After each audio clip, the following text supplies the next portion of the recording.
And it's probably been more difficult if you were to go that route today because there's some songs I've seen that have 10, 12 different publishers on it, one song. Wow. So just to use that one song every week you'd have to go get a license from every one of those publishers. So CCLI helps streamline that with just one license that you have to get. Welcome to Sound Plus Doctrine, the podcast of Sovereign Grace Music, where we explore what the Bible has to say about music and worship in the church and encourage those who plan, lead, and participate in their Sunday gatherings each week. Hello and welcome to the Sound Plus Doctrine podcast. My name is David Zimmer. My name is Bob Coughlin. And we have a very special guest with us today. Not in person, unfortunately, but over Zoom nonetheless. And who is our special guest? Our special guest is Jonathan Lane, the Vice President of Music Administration and Contracts for Integrity Music. Jonathan, thank you for joining us today. Yeah, thanks for having me. It's a pleasure. I was so excited when Becca sent out the emails to various people asking who could be on the podcast, Sound Plus Doctrine podcast. And you got back to us and said, yes. And I was, yes. Yes, especially. Go ahead. Well, I was just going to say, especially around these parts, Jonathan Lane is famous. He is. We've spoken about you for years, and I'm going to tell people why in a second. Yes. But do you want to use your joke to introduce Jonathan? No, it's okay. It flopped the first time. No, I think it's a really great joke. This is the second time we've used this joke. My question was, Jonathan, if people ever introduce you as Jonathan Lane, a man of integrity. No, they sure have. Great. I just want to make sure people heard it. Thank you. Listeners of the podcast might be saying, well, so what is this? What's integrity? What is integrity music? Jonathan? So integrity music serves Sovereign Grace Music in two primary ways. One is to administrate what we do, and this has been such a gift for over 25 years.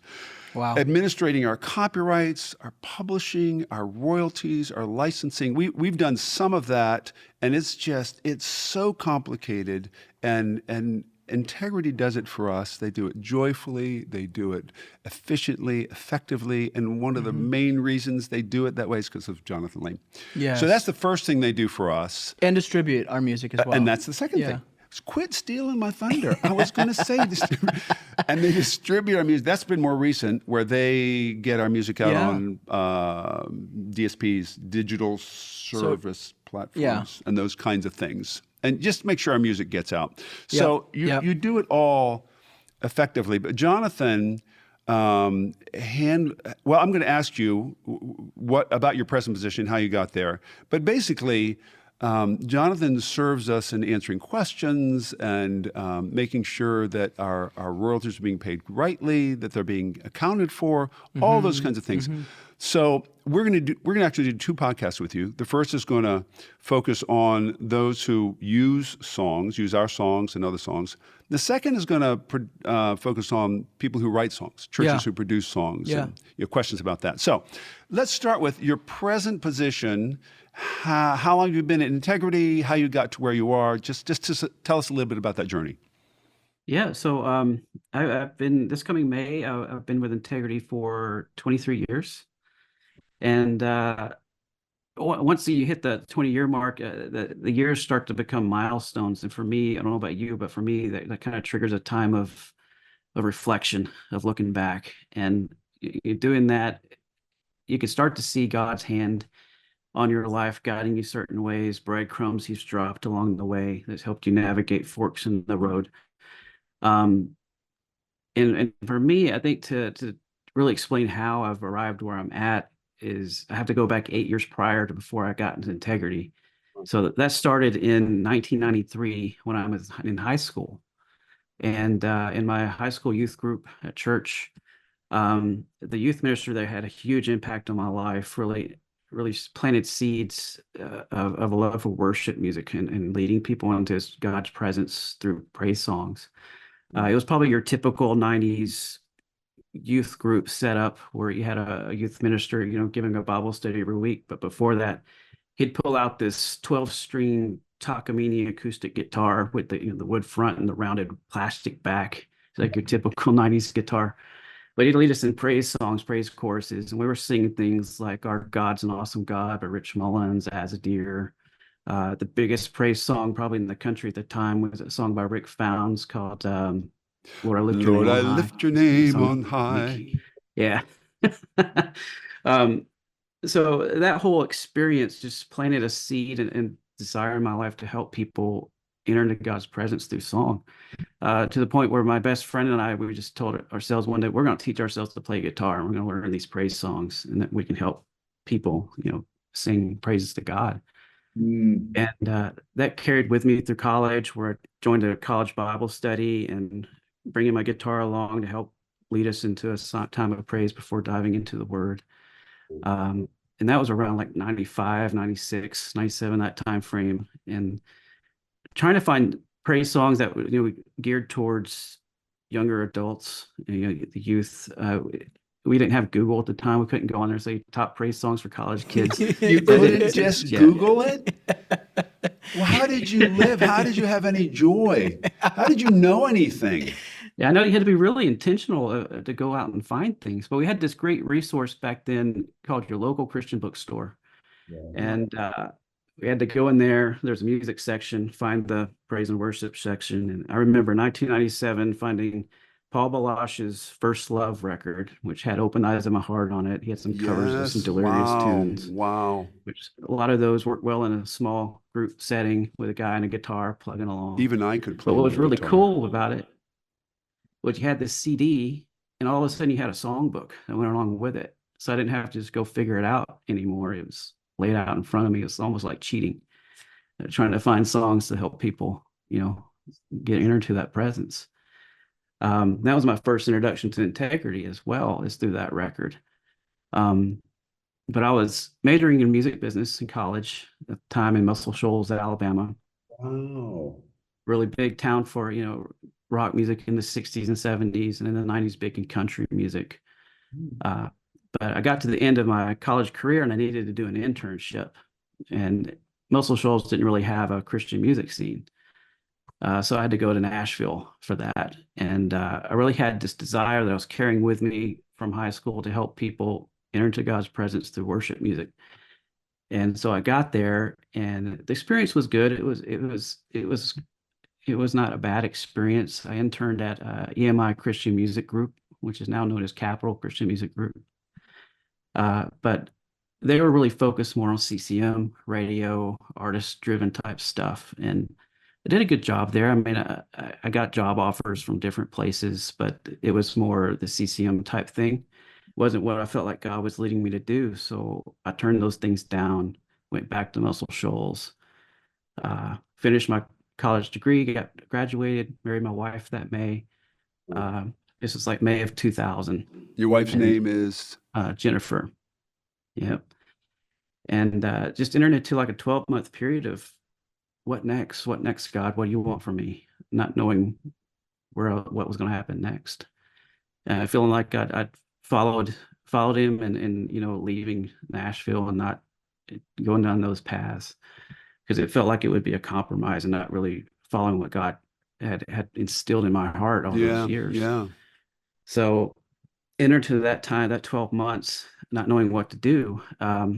In that fall, I saw Integrity had a job opening for a product licensing person, which is someone who goes out and when Integrity records someone else's songs, gets permission for that recording so that then they can release that record. Yeah. Applied for that job, interviewed for it, didn't get it, and just started feeling really down and not knowing what to do next. And January 2001, a few months later, just entered into a time of saying, okay, God, I don't know what you want. And just coming to peace, saying, whatever you want, I'll do it. If it's not working in the music business, great. I'll just do whatever you want, and just making peace with that. Yeah, that's great. And that same month, a good friend of mine who was a spiritual mentor came to me and said, God's preparing you for something. He's getting you ready for something big that he has for you, but you're not ready.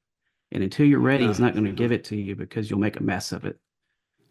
And it's like, okay, I don't know what that means, but okay, I'll take that. And just carrying on for 4 months. And then April of that year, 2001, I was at work. My wife was at home. She called me at work and said, Integrity Music just called. They have this role open they want to talk to you about that they think you'd be great for. Wow. And I was like, well, that's interesting. I didn't apply for anything. Did they say what the role was? And she said, well, I don't understand it, but it's something about licensing churches. And I was like, well, that's interesting. Because that really started to line up with how I felt called all That's those Yes. amazing. years. So I went down to Mobile. They put me in a hotel and I spent 2 days with them. The guy who hired me there, Joe Buckley. I think he decided to hire me before he met me because we got down there, spent like a day and a half with him. We talked about the role for maybe an hour. The rest of the time, he's showing me around town, saying, "Don't live here, live there. Stay away from this church. This church is Sounds like you had the okay." job. Talking about life, Wow. getting to know each other. That's And awesome. at the end of all of that, he offered me the job at the end, and we took it. We moved down there. Found myself in a role licensing churches that I had not applied for, didn't know existed. God just put me there. Mm. He just opened the doors. I walked through it. And then when Joe left, I took over his role as manager of copyright and licensing, kept learning new skills. And in the past couple of years, I found myself sitting in a seat leading the department that I started in, leading a team. So that's kind of like a long-winded way of saying how I've got where I am. Basically, just walking through doors that God's opened and Yes. letting Him put me where I am. That That's is wonderful. so good. Yeah. Now you mentioned something along the way about how music brings us into God's presence. I know that there are people listening to this podcast who are going to say, "No, that's not quite right." So I'm going to I'm going to fill that out some for the people who have heard what we've taught on this, which is, and I think it's helpful to bring the distinction because Jesus is the one who brings us into God's presence. And what we experienced in the 70s, 80s, 90s was this I don't want to say experience, I guess, where you would be singing songs to the Lord, and all of a sudden you'd be much more aware that He's with you. He's, He's there with you. And the truth that has to be balanced with is, God is always with us.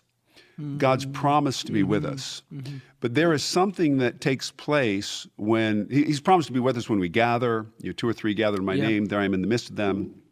When we preach the word, when we share the Lord's Supper, that's His promised presence. But there is something of the experienced presence of God, the manifest presence of God, the demonstrated, the felt presence of God, that God uses not just the music, but the truths that we're singing to make us more aware that He is indeed with us, that He is indeed good, that He has shown us mercy in Christ, that His promises are true. So I just wanted to say all those things because I don't want anybody tripped up over, well, music doesn't bring you into God's presence. No, Jesus brings us into God's presence, but He uses music to make us aware of the things that He has done, the things that He has said, and who He is, so that we might be more aware of who He is. That's just a theological sidebar I wanted to throw in there. But what I wanted to get at is you talked about licensing. You talked about CCLI, Christian Copyright Licensing International. That's why Jonathan's here. That's right, Inc. That's not right. Which didn't begin until the late 80s, is that right? Yeah, it's like 88, 89, something like that. So talk to us a little bit about what CCLI is and why it's so important. Yeah, so it's an organization there in the Pacific Northwest, Oregon, Washington area. I think they've been in both states. I'm not quite sure which one they're in now, but it's up there in that area. But they issue licenses to churches, what we call a blanket license. And what that is they license a church with one license that covers all the songs they have rights for. I think one website or something says they control 200,000 songs. I've seen 300,000 somewhere, but yeah. We'll say 200,000 songs that they control. And when you get one license from them, you get rights to all those songs that you can use in your church services. And they have 5 basic licenses that they license to churches for different things that you do with songs. You don't need a license to sing a song in a church. You really need a license for duplicating sheet music, duplicating the lyrics, displaying lyrics on a screen, live streaming through like Facebook Live, YouTube Live, things like that. Copying music for rehearsal purposes, teacher worship team songs, those kind of things. That's what the license covers. And why is that important? Why would that? Why, what do you say to the person who says, well, why don't we just give our music away? I mean, who cares? Why can't people just sing it? And what's the big deal? Why do you need a license? I mean, I'm sure you must have thought about the reason something like this would be needful. Now, I remember before CCLI, and I remember why it was so helpful, but I'd love to hear your perspective. Yeah, well, in the U.S., most countries around the world, there's a copyright law, and what copyright is whoever owns that copyright has the exclusive right to use that song and decide how other people use that song, copying, distributing, public performance, all those things. And it's important for churches and believers to follow the laws of the land that we're in and make sure we're not breaking those laws. But even more on a practical side, the songwriters and artists who create these songs and carry them, it's not free. They spend a lot of money doing this stuff, and they deserve to get paid for their work.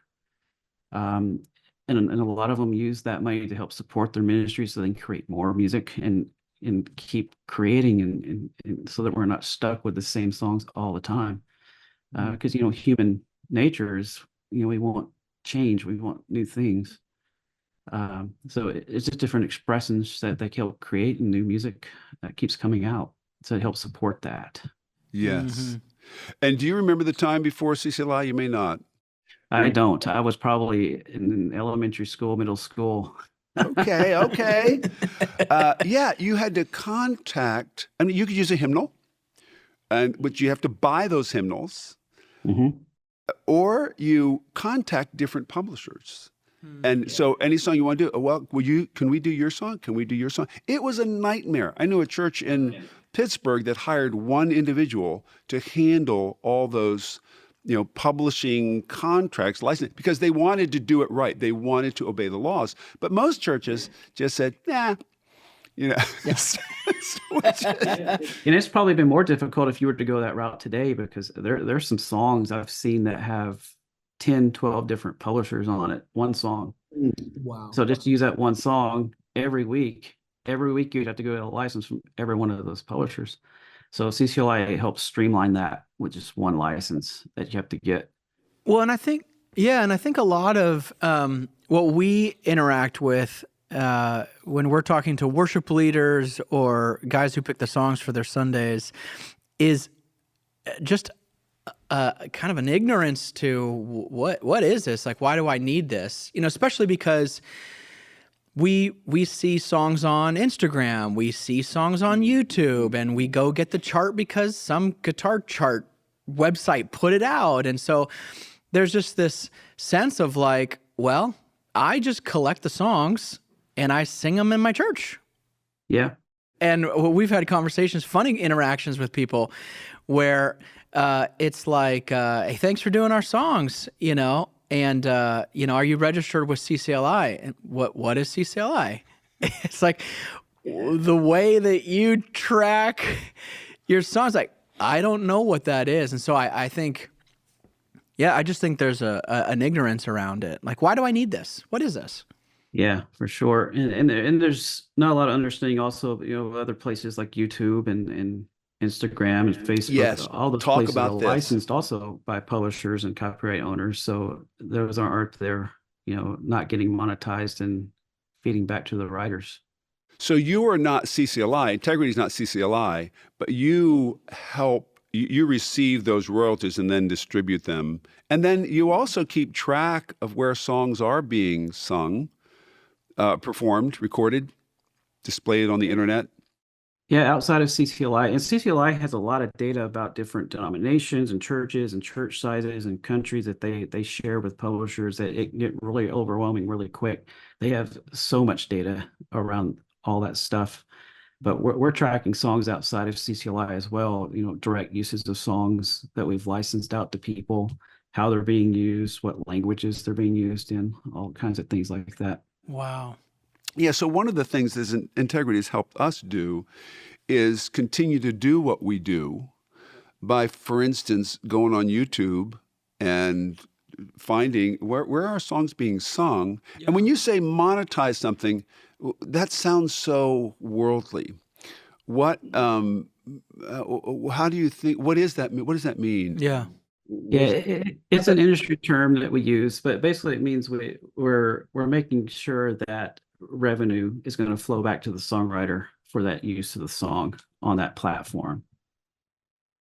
And it's not saying that people shouldn't record songs and do songs. I mean, that's great to have those songs go out. But I know sometimes for different artists or churches or ministries that have huge, massive followings, they release a song and within 2 weeks, a week, there are 30 covers of that song. Yeah. Which is a great thing, honestly, because then the song is getting out, it's reaching more people, it's touching more lives, and ultimately it helps build the kingdom. Yes, and at some point, we'd love to have someone from CCLI on the podcast, but I wanted to talk to you. We want to talk to you because you are so much in the trenches and on the ground with these kinds of questions. Like, what happens when someone wants to use a song? And I remember COVID revealed a lot of that stuff as we tried to let people use our videos for free, but then YouTube kept shutting it down.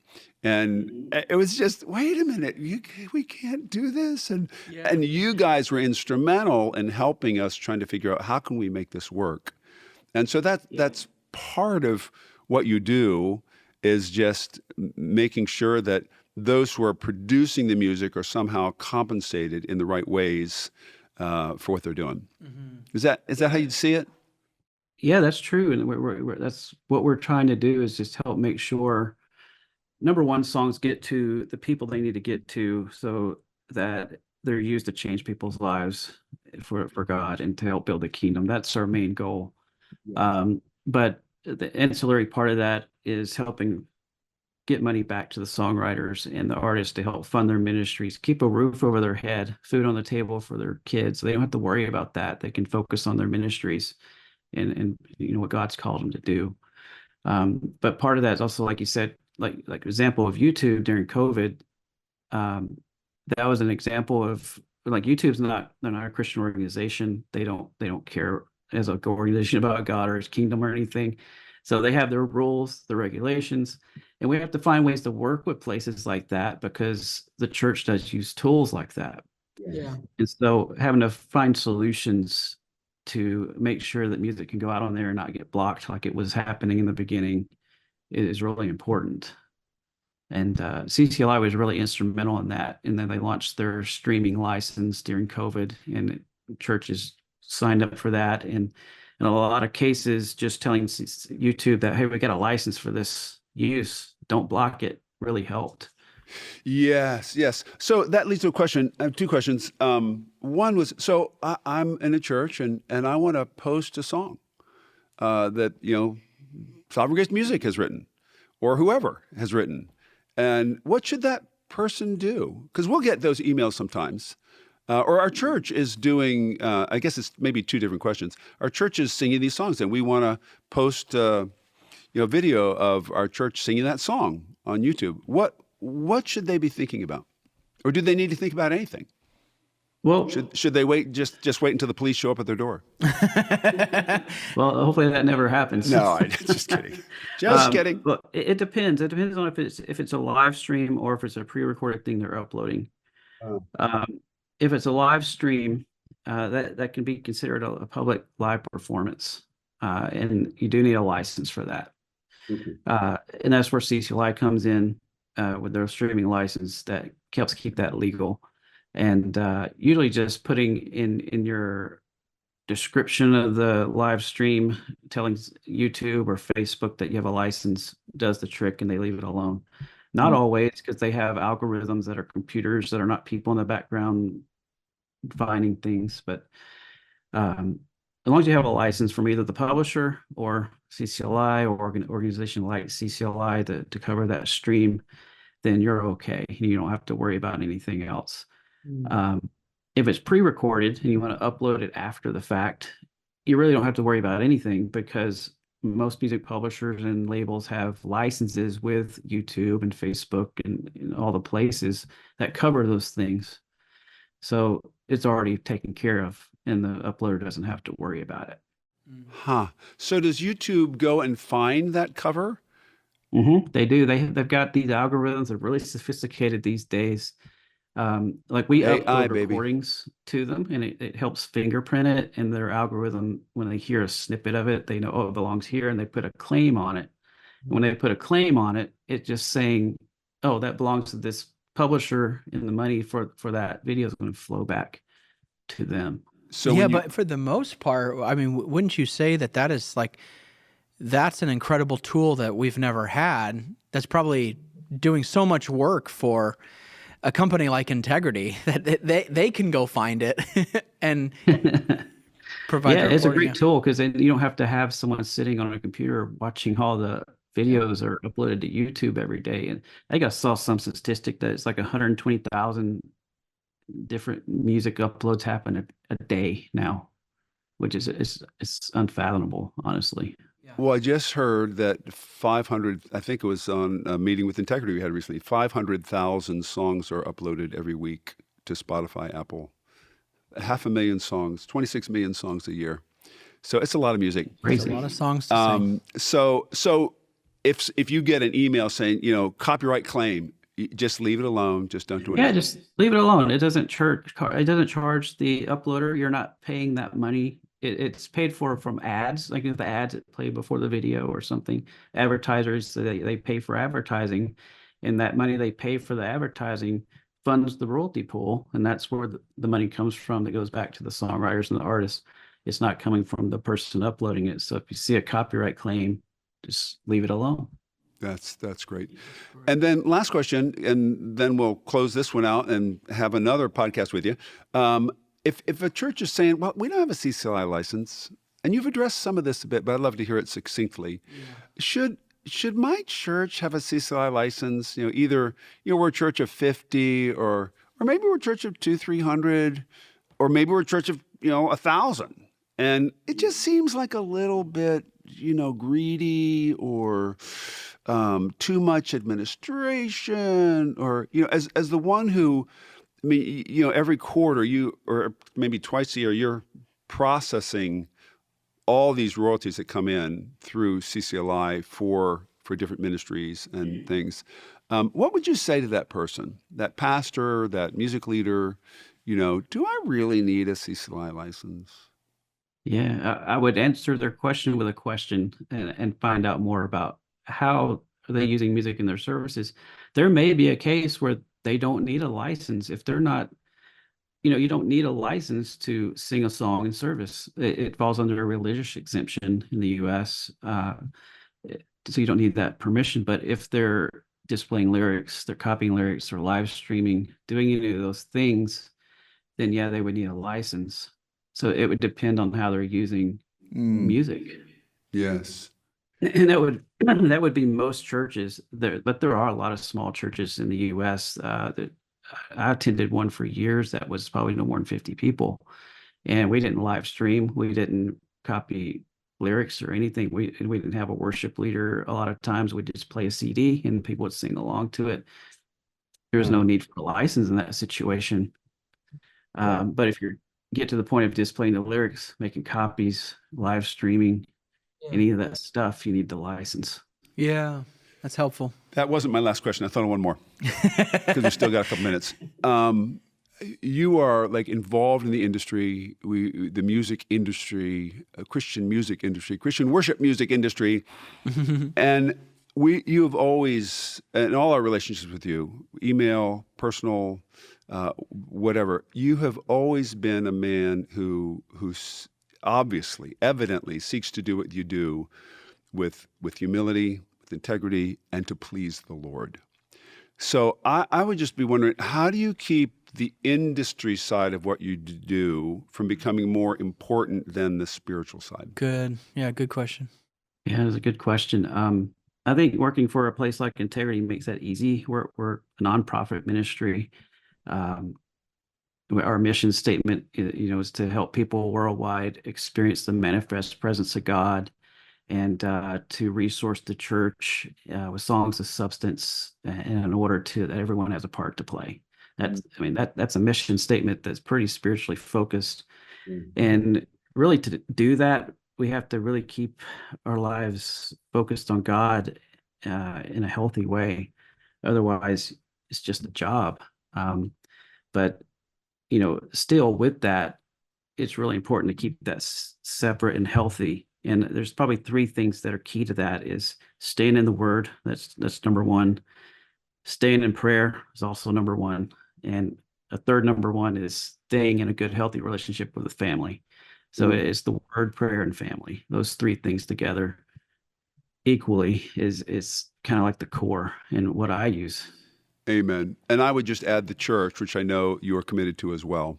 You're not just a lone ranger out there doing your thing. Yeah. And so, yeah, and to me, being in a healthy church is kind of like, you can't stay in the Word and in prayer in a healthy way without that support. That's right. Yeah. That's right.